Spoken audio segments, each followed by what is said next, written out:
El passat dia 1 de maig, coincidint amb el Dia del Treballador, 124 pilots van emprendre la sortida a les Gunyoles per disputar la primera prova puntuable pel Campionat Català d'Endurets. El fet que aquest sigui el primer enduret de l'any es deu a que la prova del CIP es va anul·lar per la pluja i la de Llagostera per problemes amb el Departament de Medi Ambient. L'enduret de les Gunyoles també va estar a punt de caure del calendari, però la ràpida actuació del Motoclub Sitges a l'hora de redissenyar el traçat va permetre finalment poder celebrar aquesta prova. Soc Òscar López, soc un delegat del Motoclub Sitges i estem aquí amb el primer enduret del 2010 del Campionat de Catalunya a les Gunyoles. Tenim un recorregut, gràcies a Medi Ambient, molt curt. Hem fet dues especials, com hem cregut que hem pogut, per tenir 3 dies per preparar tota la cursa. I aquí estem gaudint del bon dia que ens fa, que ni tenim molta calor, ni ens plou, ni tenim fred. Això seria el resum, bàsicament, d'aquesta carrera.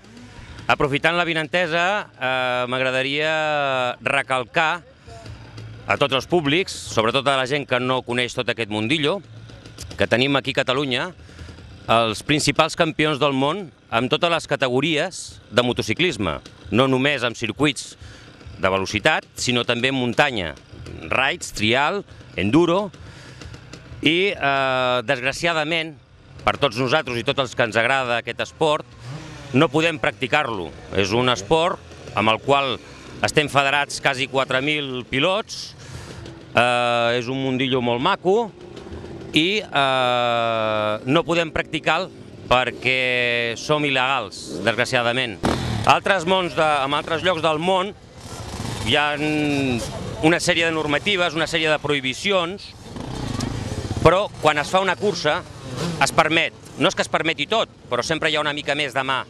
En aquest cas, el Motoclub Sitges, que ha organitzat ja diverses carreres del Campionat d'Espanya i alguna del Campionat del món, sempre ens hem preocupat, com farem aquí, d'un cop acabat la carrera, repassem tots els camins.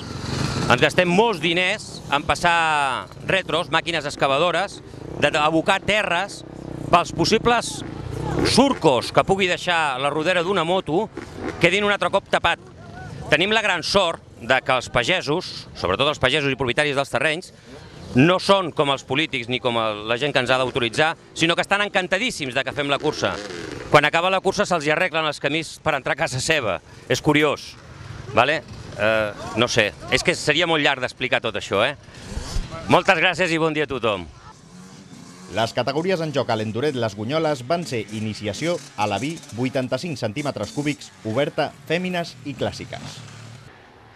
La principal característica d'aquesta prova és que els pilots participants en les categories 85 centímetres cúbics, alabí, iniciació i oberta poden anar acompanyats d'un adult en moto, degudament equipat i identificat amb la lletra A i el mateix número de dorsal que el pilot al que acompanya. Aquests acompanyants han de posseir la llicència de tutor, entrenament o pilot, vàlida en l'any de la cursa.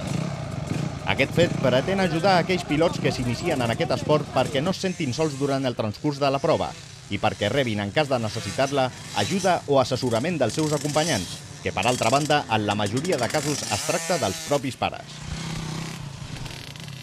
Comencem amb els més petits, els components de la categoria Iniciació, que compten amb edats compreses entre els 6 i els 9 anys. Potser en aquesta categoria la classificació és el de menys i, com fa la dita, l'important és participar. Però sempre hi ha un pilot més ràpid i en aquest cas aquest honor se'l va endur el pilot de KTM, Francesc Aguilar. Per darrere d'ell, Marc Pàmies i tancant aquest podi un altre pilot de KTM, Cesc Rivera.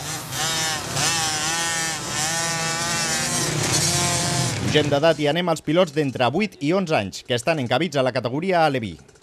En aquest cas, Gerard Gómez va ser el més ràpid amb un temps de 12 minuts i 55 segons. Per darrere de Gómez, Albert Girona i Adrià Font van ser segon i tercer respectivament.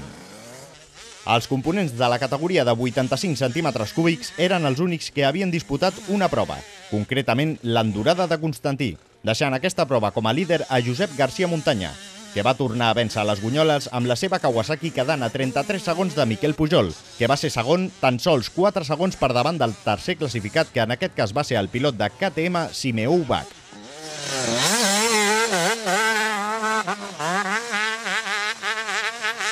Dues Yamahas van encapçalar la llista de classificats a la categoria oberta. la primera de Jordi Font i 6 segons per darrere la de Xavier Ferrer. Miquel Lluc i la seva KTM van ser tercers a 11 segons de Font. Moltes noies van prendre part d'aquest enduret i Mireia Badia va ser la més ràpida de totes amb un temps de 12 minuts i 28 segons. Per darrere, a 7 segons, Mònica Botifoll i a 23 segons, Laia Masdeu van pujar al podi com a segona i tercera classificades respectivament. Aprofitant la facilitat del recorregut, especialment dissenyat per als més petits, els participants de la categoria clàssiques veuen unes condicions ideals per treure del garatge les seves joies i rodar per un terreny poc agressiu que no faci malbé les seves exclusives màquines. En aquest cas, Fèlix Molles i la seva Montesa van vèncer a Xavier Castell i la seva Husqvarna, per tan sols 2 segons de diferència. L'encarregat de tancar el podi de la categoria clàssiques va ser un altre pilot de Montesa, Joan Teixidor. La propera prova puntuable pel campionat d'endurets és l'enduret gironès Llagostera, que tindrà lloc el proper 23 de maig si la meteorologia i medi ambient ho permeten.